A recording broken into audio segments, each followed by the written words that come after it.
Hi, I'm Neil Beck. I was a doctor in Perth, Western Australia for 53 years. First working in hospitals, then for many years a family doctor in the suburbs, doing everything that family doctors did in those days when, because we hadn't had a medical school, we were short of doctors and we were short of specialists, so we all worked very hard, and GPs did quite a lot of work that specialists now do. I helped to bring 800 babies into the world, did a lot of tonsillectomies, appendicectomies, vasectomies, broken bones, pneumonias, arthritis, all sorts of things. But ended up mainly doing consultations, home and hospital visits. Altogether I had 500,000 consultations, home and hospital visits. And when we had a big epidemic of heroin addiction, I started to work 10 hours a week in an addiction clinic. What I discovered was that the most important thing to have a good life was to be mentally healthy, to have good feelings, good thinking, good habits, good relationships.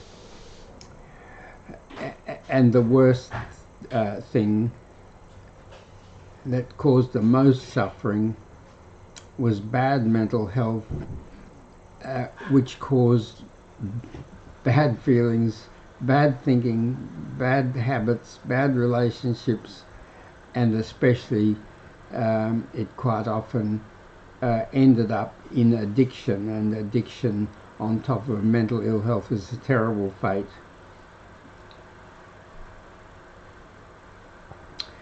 And lots and lots of people with mental health problems could never get or never got mental health care from mental health care professionals.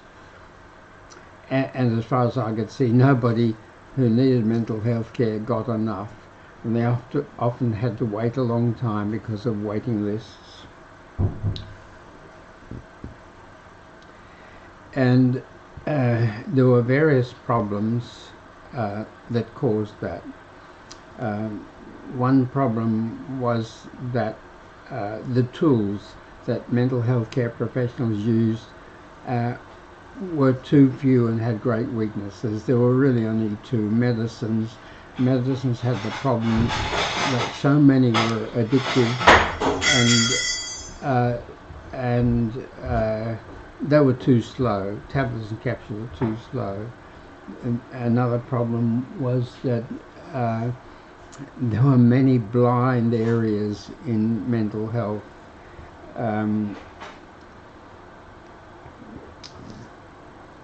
They didn't look for causes. You've got to find and fix the causes. They treated people as if they were solo individuals, but everybody is a part of a family, and mental health problems are usually family problems. They failed to recognize transgenerational trauma, and a lot of people who were mentally unhealthy today was a result of very bad things that happened in their parents or their grandparents or their great-grandparents. They didn't do anything about habits. Habits never got a mention, but 60 to 65% of our life is habits, and making good new habits and breaking bad habits is terribly important in having good mental health. They focused on diagnosis rather than what the person actually wanted and needed to have a better life. They didn't teach anybody to do self-help, and we all need to learn to do self-help in mental health. They didn't recognize that mental health disorders are emergencies. If you don't get on, or if you get onto them early, they're comparatively straightforward, and the causes are obvious, and the treatment is not that difficult. But if you wait until a person's had problems for 5, 10, 20, 30 years. Problems cause problems, which cause problems with complications, and then it's almost impossible to fix it all. It takes a great deal of time. And blame was another thing. In mental health, they tended to look for someone to blame, and that's very unhelpful and false, because nearly always when somebody did something wrong, they neglected or abused someone that they should have been looking after. It was because they themselves had been neglected and abused, and problems were the result of a chain of problems, and to pin that on one person was just false. And as soon as you started to allocate blame, people would become evasive and not tell the truth.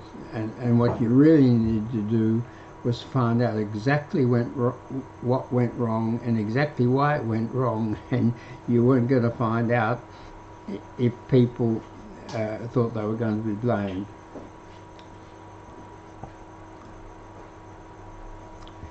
And another major problem was that the old style mental health care has so much detail that sometimes very important things got buried under all that detail. There were big books, 1-hour lectures, consultations, long websites, long videos, podcasts, and some things got buried and never found. I didn't discover my family's main problems, the cause of it, which was transgenerational trauma, starting with a great-grandmother. I didn't discover that till I was in my 80s. But the new approach is fast scrolling. TikTok has got over 1 billion monthly visitors, and most of them do fast scrolling. And when you do fast scrolling, you cover a lot of ground and you tend to find everything. But that speed is achieved by eliminating detail. You go fast because there's no detail, but you need detail. And so I've been trying to work out how to solve that problem, and I think I have found how to solve that problem. People who've got an area of interest like mental health should be able to go through the whole range of mental health quickly. I think there's about 70 items or factors in mental health and addiction, about 70, and you need to go through them all to make sure that you don't miss any.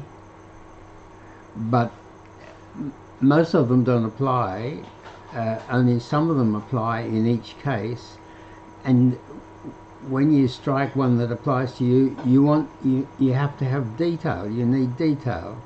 But with TikTok scrolling or rapid scrolling on any platform, the speed is attained by not having any detail. So my plan is to have all the items, every relevant item mentioned, that you can scroll through fast, and whenever you find something that relates to your case, you can instantly get detail. So you've got speed, completeness of search, and also the detail you needed. So that's the big project that I'm working on now, is you could say, TikTok mental health pages. Everything covered quickly, with immediate detail available on whatever is of concern to you. So I'm working long hours on that and hope to have it available within a month or two.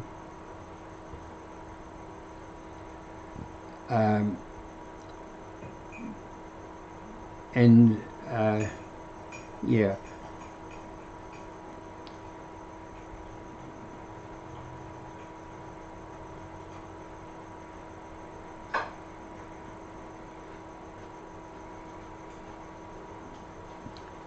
So it's so much easier to help people if you find the causes. Everything that happens in us or to us or around us has causes. And you need to understand causes. And it's far easier to fix problems if you understand the causes. And if you don't understand the causes, it's difficult. And if you don't understand the causes and you manage to help someone to get better, they're likely to relapse if the causes are still there. If the cause is still there, why aren't they going to relapse? Well, so often they do.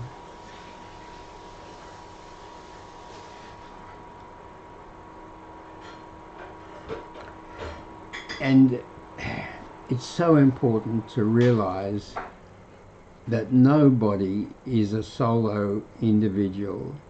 Even people who've lost both parents, the parents are still a big part of them.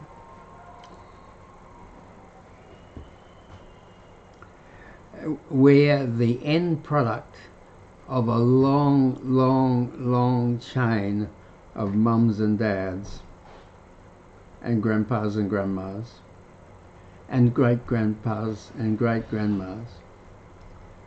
So if somebody has a mental health problem and you try to help them, it's much harder to help them if you don't know anything about the family and you and the patient don't realize that the problem that they have is part of a family problem. And if they do overcome a weakness that's due to the family situation, it's likely to come back again. They're likely to relapse if there's been no change in the family.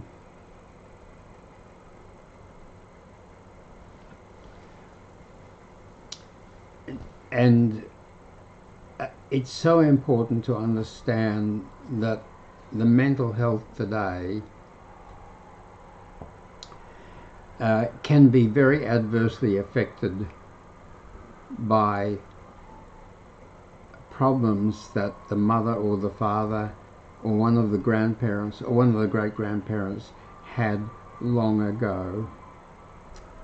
An early death from a disease or an accident, wartime experiences, Great Depression experiences, premature deaths, suicides, murders, serious crimes affect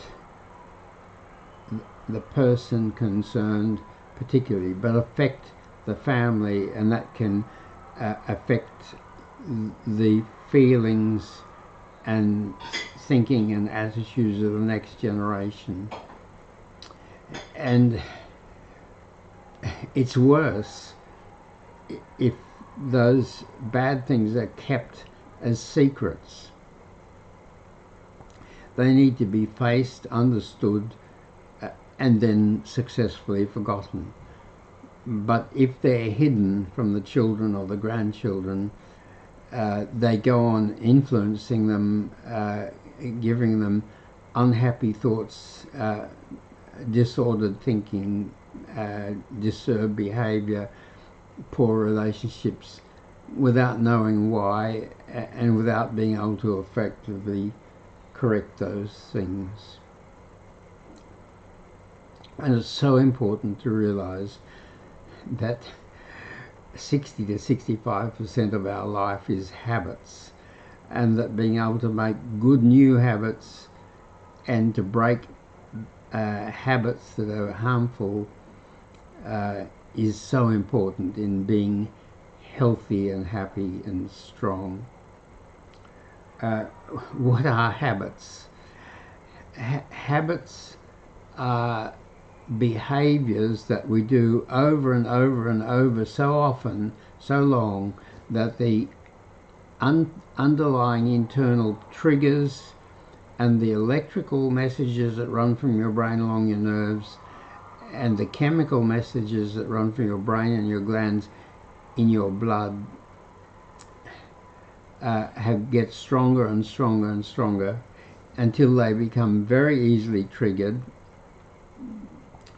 and almost automatic, almost unconscious, and very hard to stop.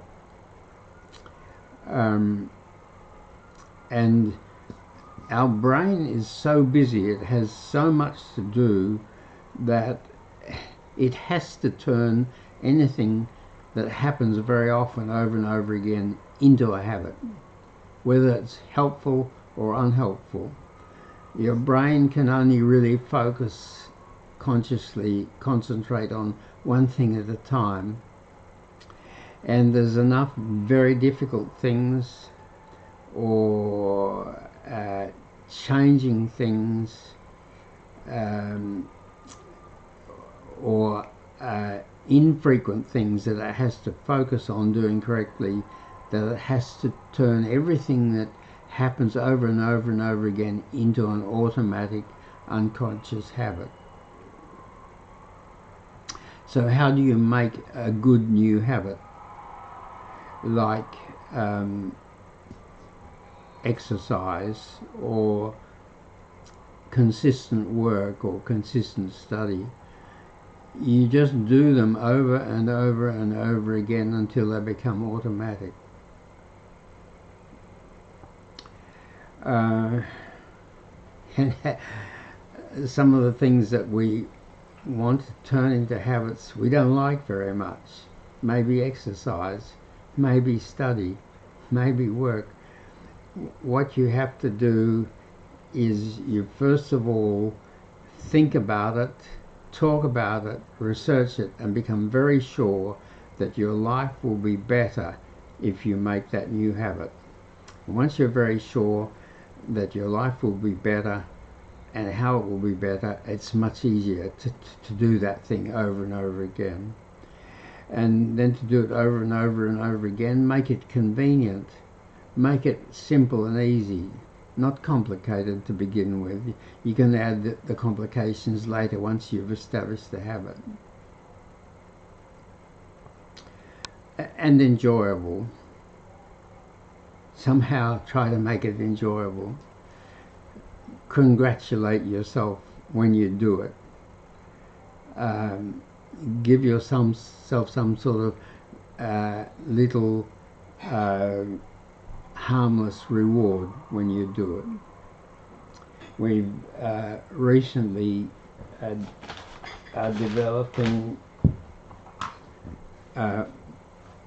pocket powder medicine dispensers like this. Pocket powder, fruit powder dispensers. We have had pocket powder medicine dispensers for a long time, but they only give a very small dose. But our new dispensers give a 1 ml dose of lovely tasting powder, so that when you think about doing something that you want to turn into a habit, you have a dose of lovely tasting powder. My favorite is vanilla. And when you do the habit, you give yourself that lovely rewarding taste, and that makes it easier. So get very sure you want to make the habit and how your life will be better. Make it convenient, easy, simple, quick, and give yourself a reward, congratulate yourself, and something nice, a little reward when you think about it and you do it. And how do you break habits? Well, habits are based on very strong, almost automatic triggers, electrical and chemical triggers, and electrical and messages that pass from your brain along a nerve. When I do that with my arm, it's because a message goes down a nerve into the muscles in my arm. Or a chemical message which is strong, flows from your brain or your glands in your blood to some part of your body that performs the action. And those triggers and flows are strong, and they're hard to stop, and they just happen when you're not, without you thinking about them. Usually, sometimes you think about them before you do them, but the way that you break a habit is you weaken it and weaken it, and then sometimes miss it and then stop it. The old idea was go cold turkey, just suddenly stop. As Ronald Reagan's wife, I think it was, said, just say no. But going cold turkey is very difficult, usually doesn't work. It's much better to slowly weaken and then break those underlying triggers and electrical and chemical messages. So how do you do that? Well, first of all, you think about and you talk about and you research how your life will be better if you break that habit. How your life will be better if you stop smoking. How your life will be better if you stop eating junk food. How your life will be better if you stop drinking too much alcohol. So once you're very sure that your life is going to be better, it's much easier to break a habit. And then the first thing you do is you delay it. Say, in the case of smoking, you think of smoking and you delay it for 10 or 15 minutes. You can do that with willpower, or you can do that with some sort of reward. And once again, our pocket fruit powder little rewards, vanilla or strawberry or raspberry or blueberry, whatever you like. You can drop that powder on your tongue and focus on the lovely taste and not think about the smoking, and put the smoking off for 15 minutes. And then when you do smoke, you smoke 3/4 of the cigarette and then throw the last quarter away. So you delay it and then you reduce it a little bit, and that weakens the habit, the triggers and the electrical and chemical messages. And when they get a bit weaker, you can delay them a bit longer and you can reduce them a bit more, and then they get a bit more weaker. So yes, instead of delaying the smoking for 15 minutes, you delay it for 20 or 25 minutes or 30 minutes. And then you only smoke half the cigarette and chuck it away. And you have more and more rewards, more and more tastes of lovely fruit powder or whatever method of reward you give yourself for delaying. And you make doing the habit inconvenient, difficult and unpleasant. You leave the cigarettes down the back yard in the shed, and when you need a cigarette you go and get one. you don't keep the cigarettes in your pocket.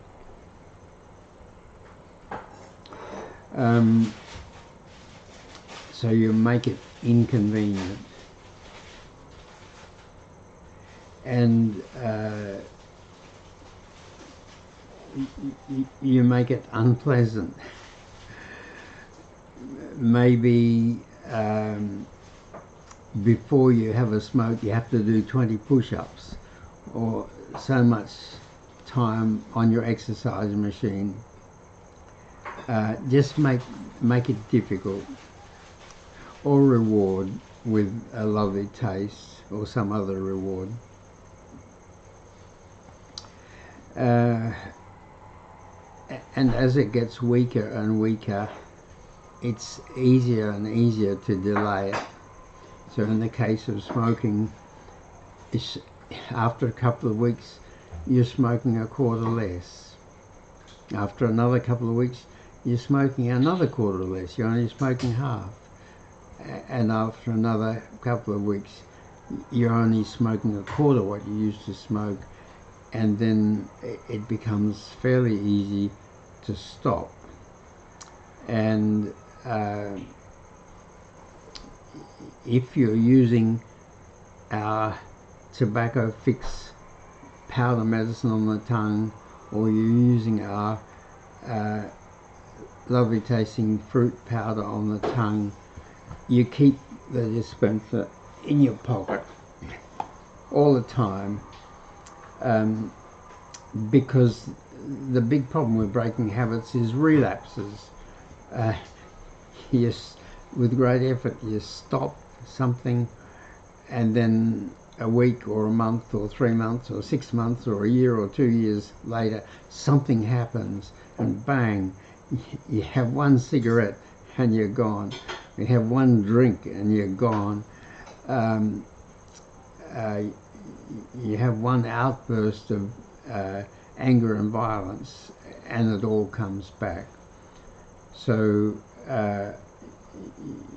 you must have a way of preventing relapses.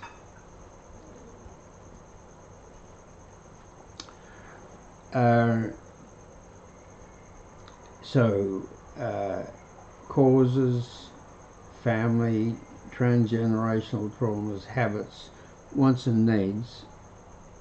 I think mental health care professionals, including how I used to do it, focus too much on the diagnosis. You've got this, or you've got that, or you've got something or other else. And we should be much more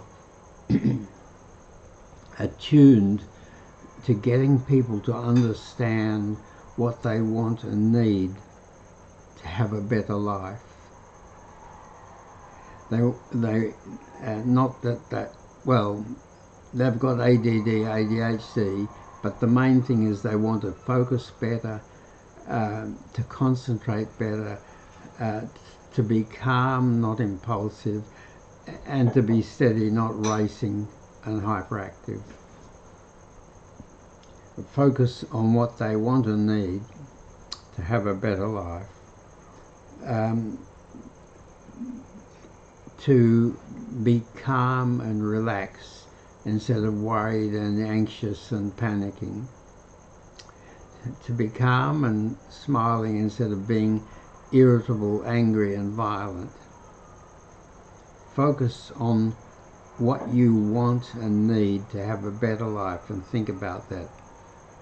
Sure, maybe know what your problem is called and that lots of other people got that problem, but most of all focus on what you want and need to have a better life. And also focus on self-help. Mental health care professionals often don't spend enough time helping people to learn how to help themselves. It's so important to help yourself as much as you can and to learn how to help yourself.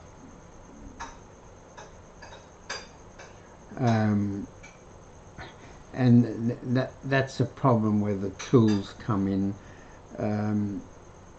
The medicines which are addictive and slow, and talk therapy which is slow and costly. So what's the solution to that?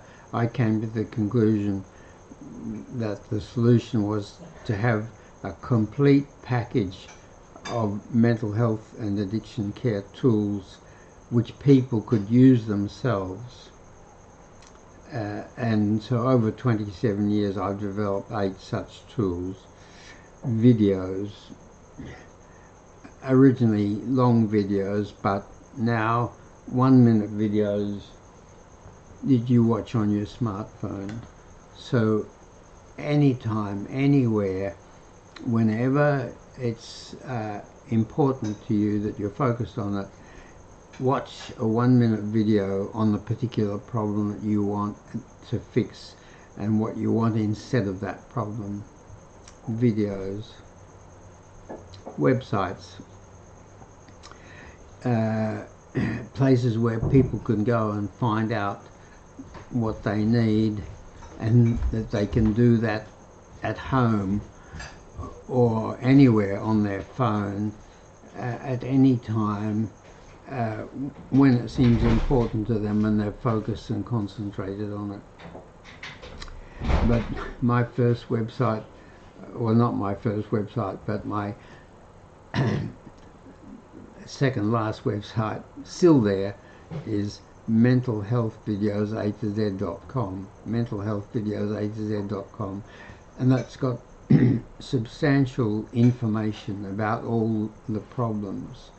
But I found people wanted a much faster website, and so now our main website is just smilefixit.com, smilefixit, F-I-X-I-T, smilefixit.com, and on one page it's got everything, and you can just tap the links to whatever you want more detail on. And then an app. Apps are so wonderful. The problem was that they're a lot of work and they're costly to make, but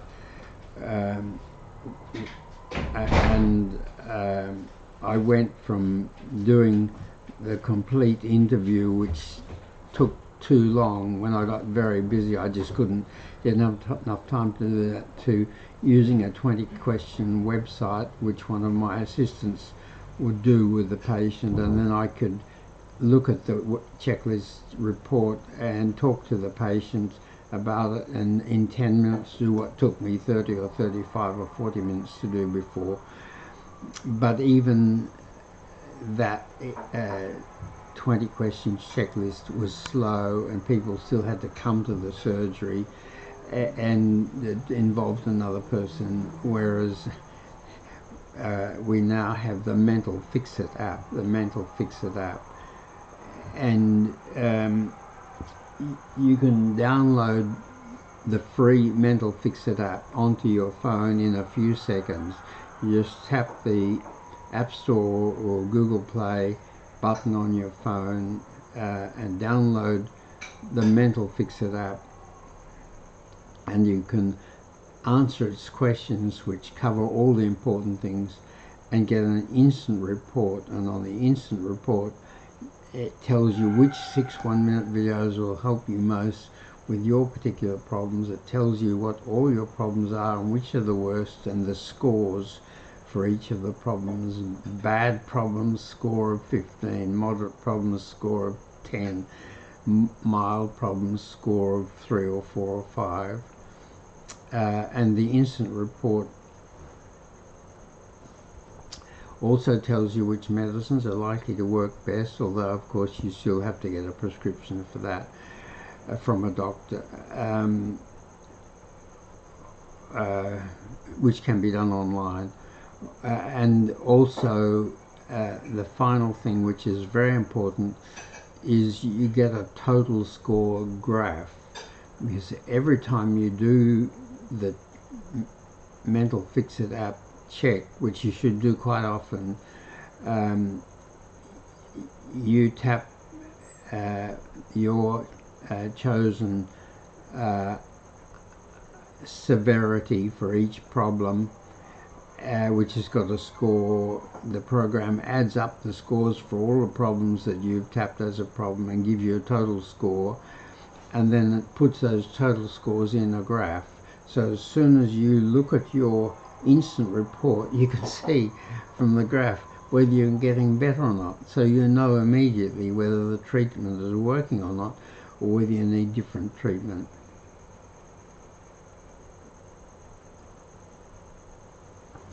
And you know immediately whether things that have happened in your life have made you better or worse. You sort of know that, but this is a much more exact way of knowing what effect things are having and whether things need to be changed. And that has the great advantage that people can start to do self-help very early. They crash their car, one of their kids breaks an arm, their wife says she's leaving, their business does very badly, President Trump puts tariffs on their product and their business goes bad.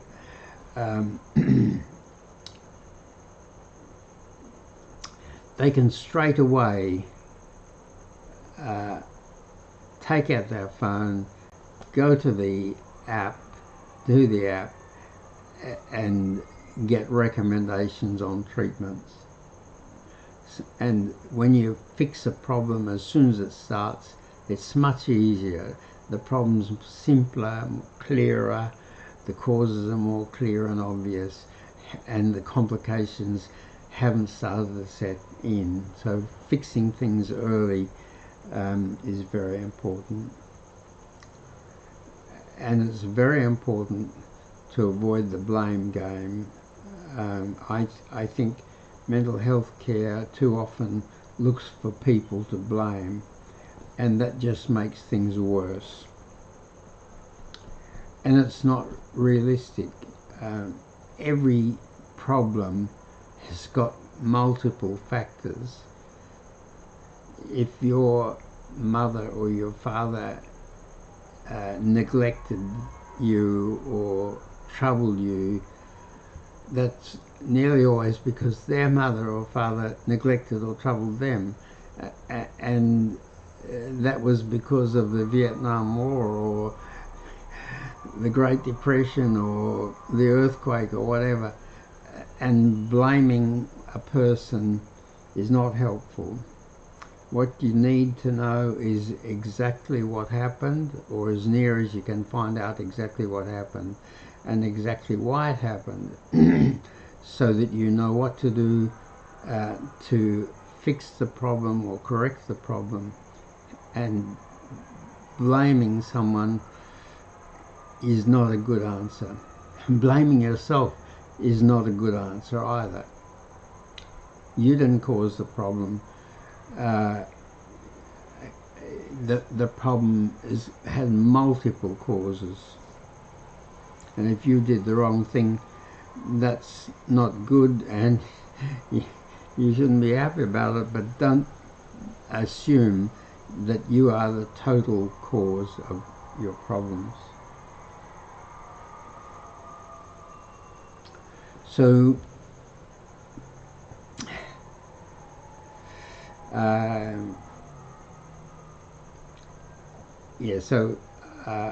I think I'm going to finish early tonight because I'm working so hard on this new tool that I need to cut back a bit on the live streaming and on some other activities, and I hope within a month or two we'll have a brilliant new tool, tool number 10, that will be very helpful for you. I'm sorry that I can't talk to people, and I don't know how to help people join me or me join them but I am very interested in what every viewer thinks.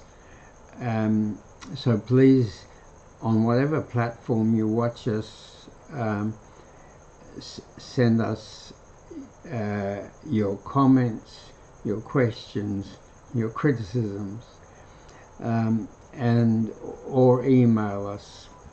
Our email address for that is spelt as it sounds, healthestuff@gmail.com, healthestuff@gmail.com. Or if you don't remember that, just remember smilefixit.com, and the email address is there, smilefixit.com. So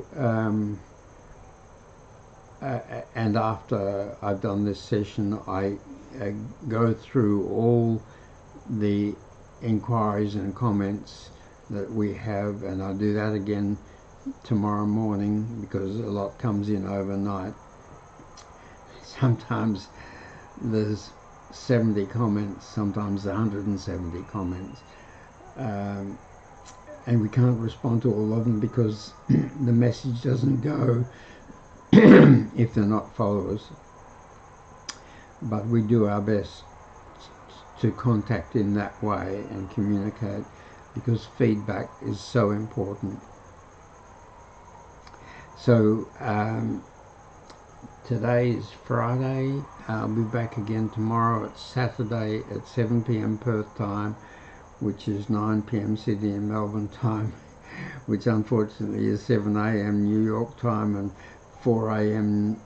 LA time, and God knows what in London, and often half our viewers in the Northern Hemisphere. So the Sunday evening session is now a Sunday morning session, 9 a.m. Sunday morning Perth time, which is the evening in the Northern Hemisphere, which is a more user-friendly time.